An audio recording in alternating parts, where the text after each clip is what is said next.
The alien war scouts of the Zephyrian Empire had never encountered a force as unpredictable and overwhelming as the one they had been tasked to survey. The Zephyrians, known throughout the galaxy for their tactical genius and superior war machines, had set their sights on Earth. They had long observed humanity from the shadows, deeming them primitive and weak, too scattered and disorganized to ever pose a real threat to an empire that had dominated vast stretches of space for millennia. But the Zephyrians had underestimated one thing: humanity's boundless capacity for resilience and unity in the face of adversity. The scout ships, sleek and silent, descended into Earth's atmosphere with the efficiency of seasoned predators. Their mission was clear: gather intelligence, locate humanity's major defense forces, and report back to the Empire's War Council.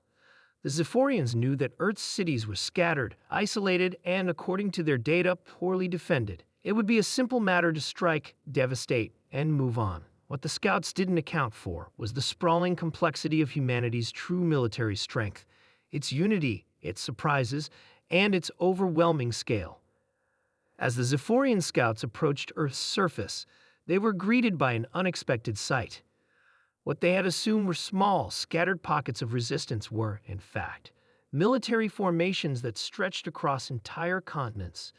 Their initial scan of Earth's surface revealed what seemed like small armies, but as they drew closer, the true scale of humanity's forces began to emerge.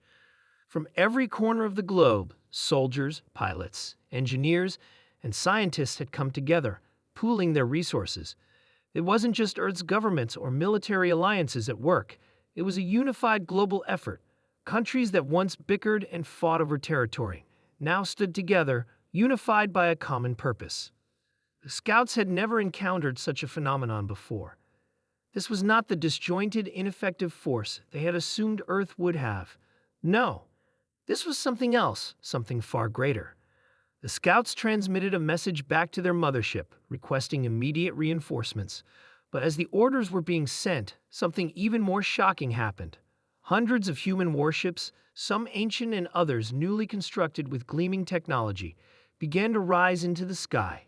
They were unlike anything the Zephyrians had seen. Some ships were designed for atmospheric flight, others for space, but all of them bristled with advanced weaponry, and each seemed to be part of a much larger, well-coordinated fleet. In the middle of the chaos, there was one ship that stood out among the rest, an old relic from Earth's past. The ship had been abandoned by most, left to rust away in the heart of forgotten star system. But now it had been reactivated, restored by the collective will of humanity's brightest minds. The ship, a colossal war machine, slowly powered up its systems, and the sheer size of it made the Zephyrian scouts' ships tremble in awe. The Zephyrians had believed themselves to be the most advanced species in the galaxy, their fleets large enough to crush entire civilizations with ease. But they had misjudged humanity. The humans had more than just numbers. They had the determination to fight, to adapt, and to bring every weapon at their disposal to bear. As the human warships moved into formation, the Zephyrians realized the truth. They had never faced a force like this before. The human fleet wasn't just large in number, it was diverse.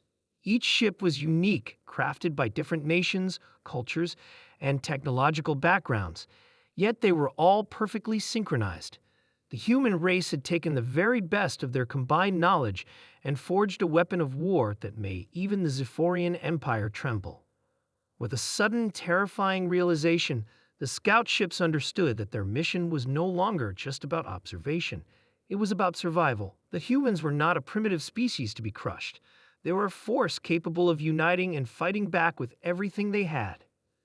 The Zephyrian scouts transmitted one last message to their mothership before initiating a full retreat. Impossible, they whispered, barely able to comprehend what they were witnessing.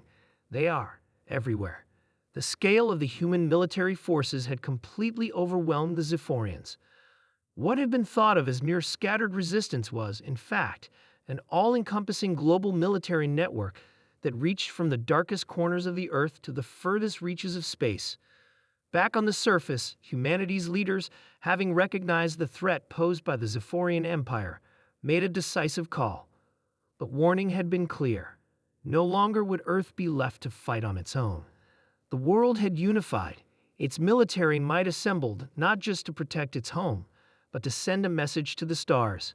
Humanity was ready. The Zephyrian Empire had underestimated the will of a species that refused to be conquered. The scouts' shock was not just at the size of the human army, but at the realization that they had underestimated humanity's capacity to rise against any threat. In the depths of space, the Zephyrians would soon find out that a new power had emerged, one they could not ignore. And as the human warships prepared for battle, the scouts knew they had witnessed the birth of an empire that would not be easily defeated.